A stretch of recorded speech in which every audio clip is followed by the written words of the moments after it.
नहीं मानना स्वाभिमान या घमंड होने का प्रतीक है। जो मानेगा वो नम्र है, जो टाल देगा वो घमंडी है।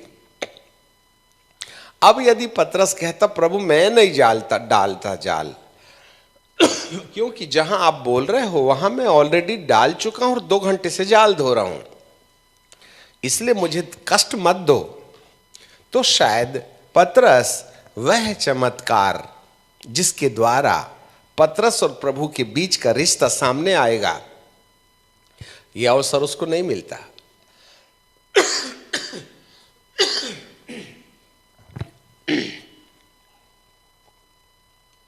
इसलिए मानना, मन की नम्रता या अपने मैं नाम के विरुद्ध खड़े होना, यह चमत्कार का रास्ता खोलता है। आज बहुत से लोग बीमार हैं, बहुत से लोग कष्ट में हैं, दुख में हैं, तकलीफ में हैं, अलग अलग प्रकार की समस्याएं प्रश्नवाचक चिन्ह बन के खड़ी पड़ी हैं।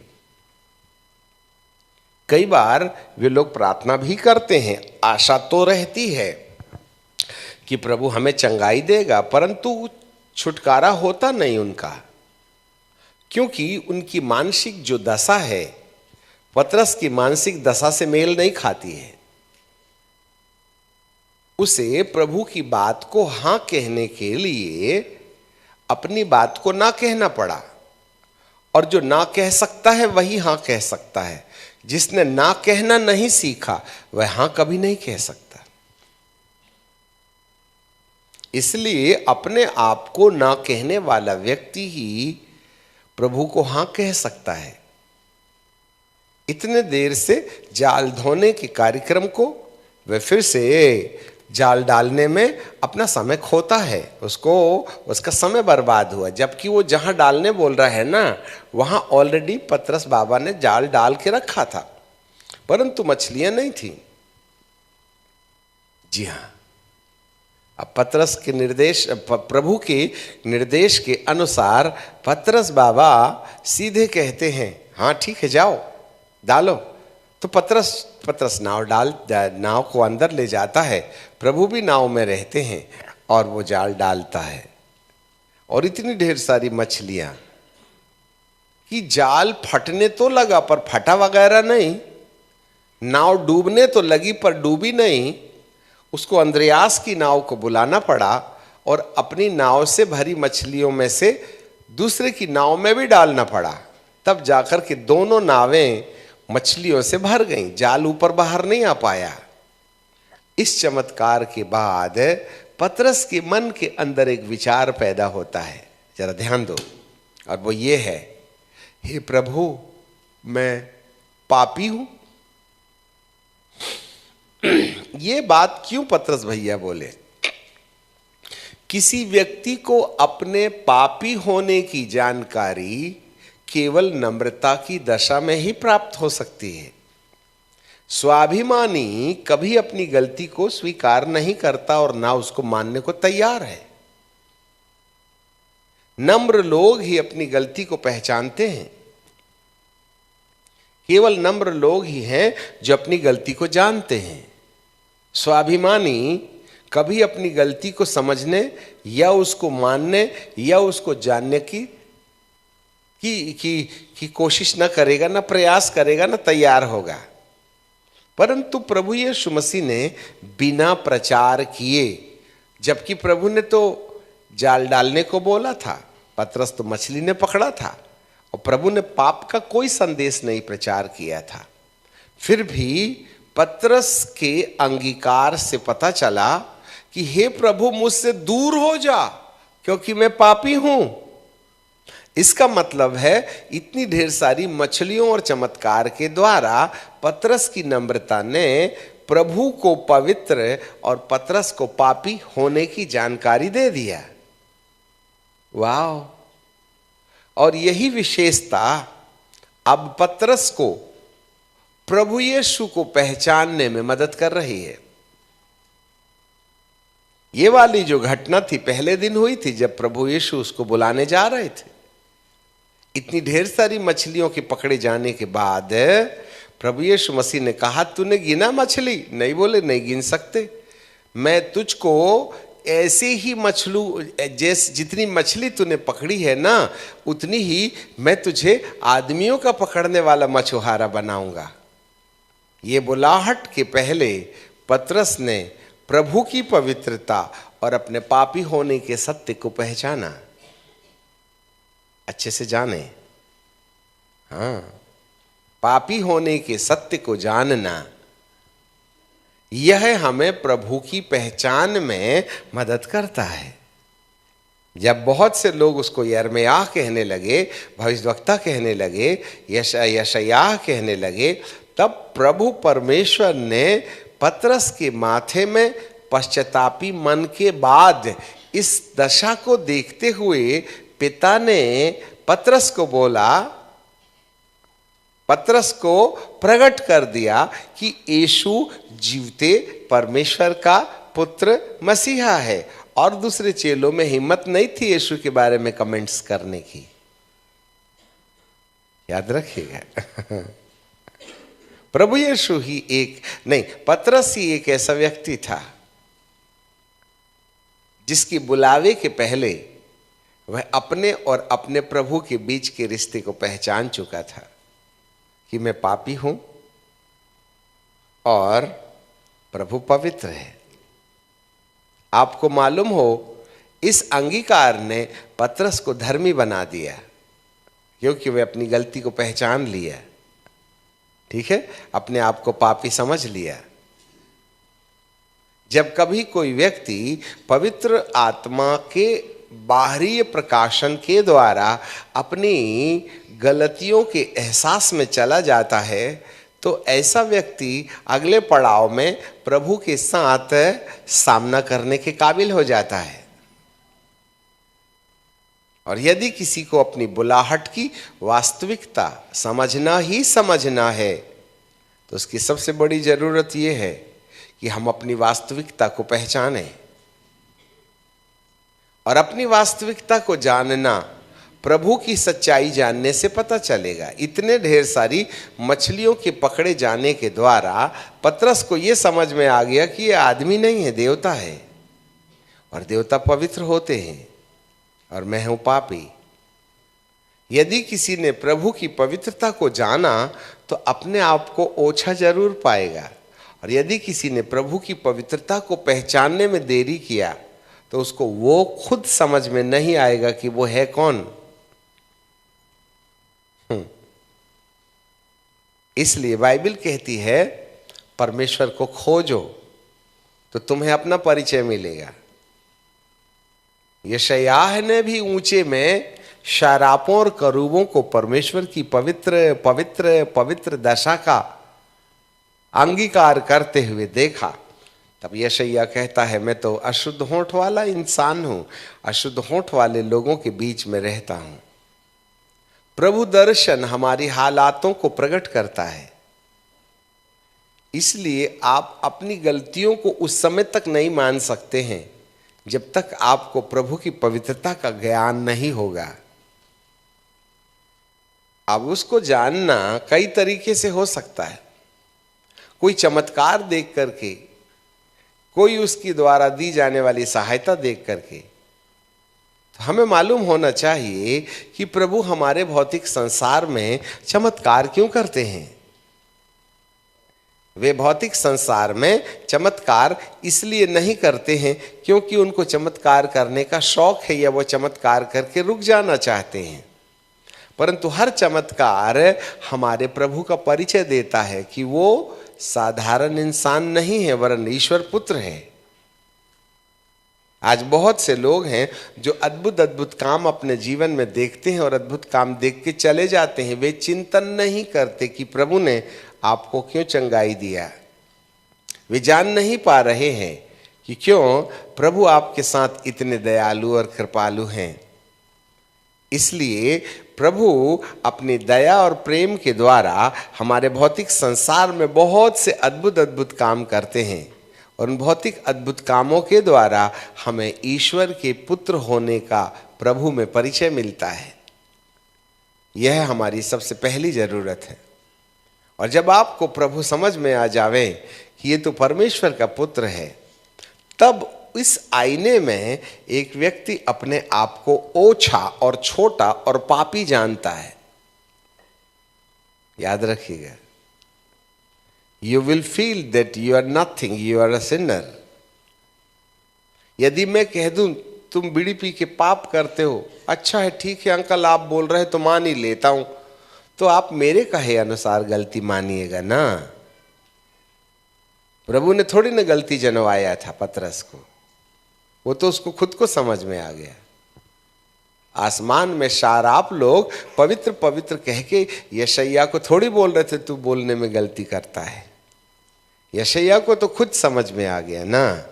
इसीलिए जब तक प्रत्येक व्यक्ति को खुद ये समझ में नहीं आएगा, अपनी दीनहीन हालातों के बारे में जब तक खुद को पता नहीं चलेगा, किसी के कहने से यदि आप अपनी गलतियों को जान मान भी लें तो उसमें कोई स्थायी छुटकारा नहीं होगा।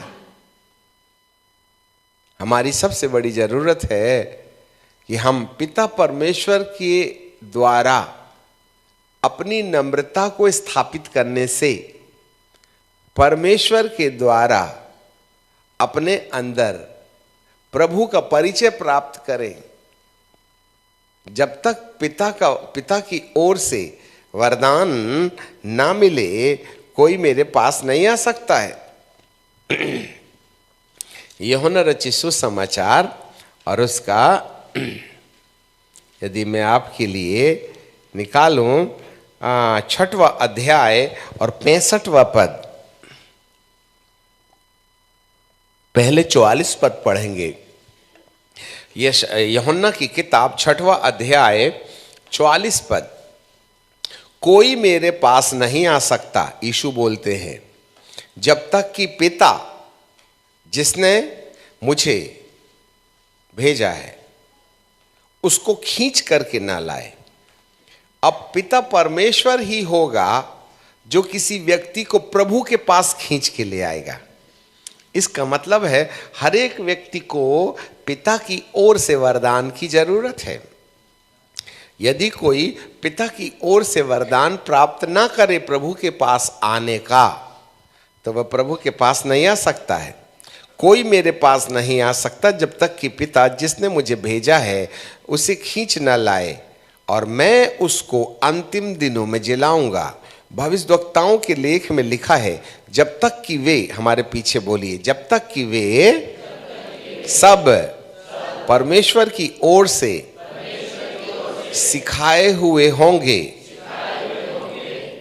जिस किसी ने पिता से सुना है और सीखा है वही मेरे पास आता है। इसका मतलब है प्रभु के पास आना भी पिता की ओर से रहमो करम की जरूरत है। If the Father is not merciful for you, we people are not worthy to come near the Lord and recognize him as a savior. याद रखिएगा, इसका मतलब है किसी पापी को प्रभु के पास आने के लिए पिता परमेश्वर के योगदान की जरूरत है।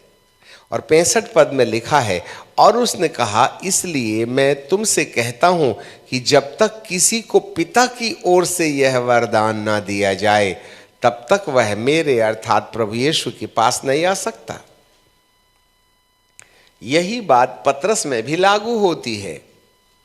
जब पतरस ने कहा कि हे प्रभु, तू तो जीवते परमेश्वर का पुत्र मसीहा है, तो प्रभु यीशु मसीह ने भी तो यही कहा था ना, ये बात तुझ पर पिता ने प्रकट कर दिया। राइट, 17 पद में मत्ती 16:17। यीशु ने उत्तर दिया, हे सिमोन योना के पुत्र, तू धन्य है, क्योंकि मांस और लहू से नहीं परंतु मेरे पिता ने जो स्वर्ग में है यह बात तुझ पर प्रकट कर दी। वाह, क्या कि मैं जीवते परमेश्वर का मसीहा हूं। हर एक व्यक्ति यीशु को परमेश्वर का मसीहा के रूप में नहीं पहचान सकता। जब तक कि उसको पिता के द्वारा प्रेरणा ना मिले।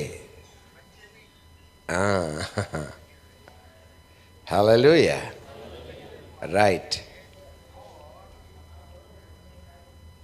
पतरस को ये बात कब समझ में आई, या क्यों समझ में आई, क्यों प्रभु ने बोला, क्यों पिता परमेश्वर ने क्यों पिता परमेश्वर ने पतरस के अंदर ये बात प्रकट कर दिया कि ये जीवते परमेश्वर का पुत्र मसीहा है।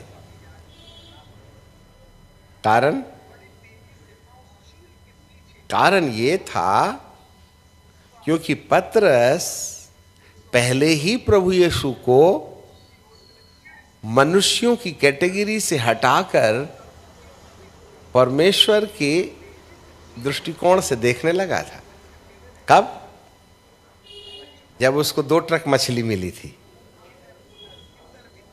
तो चमत्कार जो है ना, आपको आम व्यक्ति से प्रभु को भिन्न बना करके ईश्वर की जगह में पहुंचाता है।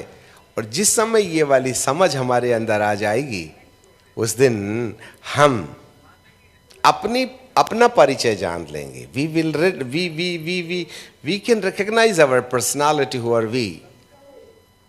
हु वी आर, हम हैं कौन। पतरस को मैं पापी हूं, मुझसे दूर हो, क्योंकि पापी और पवित्र का संबंध नहीं हो सकता। मेरे प्रभु आपके जीवन में चमत्कार इसलिए करते हैं जिससे कि आप अपने आप को पहचानने के लिए प्रभु को ईश्वर पुत्र के रूप में जाने। और जब तक आप अपने आप को ईश्वर पुत्र के रूप में प्रभु को नहीं जानिएगा, आपको अपनी गलती समझ में नहीं आएगी। और जिस समय आप अपने आप को पापी जान करके प्रभु के सामने अंगीकार कर लें, भले ही पाप ना छूटे वो एक अलग बात है, पर मान लेना कि मुझसे गलती हुई है, यही आत्मिक जीवन की सबसे पहली बुनियाद है। याद रखिएगा। बट लोग कन्फेस करने को तैयार है नहीं, गलती करेंगे उसको छुपाते आता है। अपने आप को साहूकार बनाने के लिए हम कई बातों को मिला जुला के अपने आप को छुपाने का प्रयास करते हैं। एक स्त्री थी ना, व्यभिचार में फंसी थी, याकूब के कुएं में पानी भरने आई थी। प्रभु यीशु मसीह ने कहा तू पानी पिला, तो सामरी स्त्री बोली तो यहूदी दिखता कपड़े से। तो प्रभु यीशु मसीह ने कहा यदि तू परमेश्वर के वरदान को जानती और जो तेरे सामने खड़ा है ना उसको जानती, तो तू पानी मांगना छोड़ देती, तू पानी पिलाना छोड़ देती, पानी मांगना शुरू कर देती, और मैं तुझको वो जल पिलाता कि तू अनंत जीवन के लिए इस जल के द्वारा अनुग्रह प्राप्त करते रहती। तो प्रभु यीशु मसीह ने कहा ठीक है पिलाऊंगा, पर एक काम कर, जा अपने पति को बुला ले। लो साहब। अरे भाई मैं पानी पीऊंगी, मेरा पति नहीं न पिएगा, इसलिए आप फटे में लात क्यों मारते हो प्राइवेट मामले में? ठीक है कि नहीं? प्रभु कहते हैं यही तो ढक्कन है जो जीवन का सोता तेरे अंदर आने से रुकावट पैदा करता है। तो प्रभु यीशु मसीह ने उसकी अगली हाल बता दी कि तू 5 पति कर चुकी है, सब किराए के थे, और छठवा जो है ना वो भी तो ओरिजिनल नहीं है, उसके साथ भी पता नहीं कितने दिन तक रहेगी, और उसका भी माल लूट लाट के दूसरा प्रेमी ढूंढेगी। उसने इस बात को मानने से इनकार नहीं किया। अरे पता नहीं कहां कहां से तुम ना, ये सब साधु लोगों के ऊपर तो जरा विश्वास नहीं होता मेरे को, ऐसा कुछ नहीं कहा उसने ना। She accepted that she has committed mistake. उसने गलती को जान लिया, है मान लिया, तभी ना सोता फूटा था, भागी मटका छोड़ के, खुल गया ढक्कन। तो ढक्कन था क्या? जानकारी के बाद में मानने का अंगीकार। तू सच कहता है, मेरा कोई पति नहीं।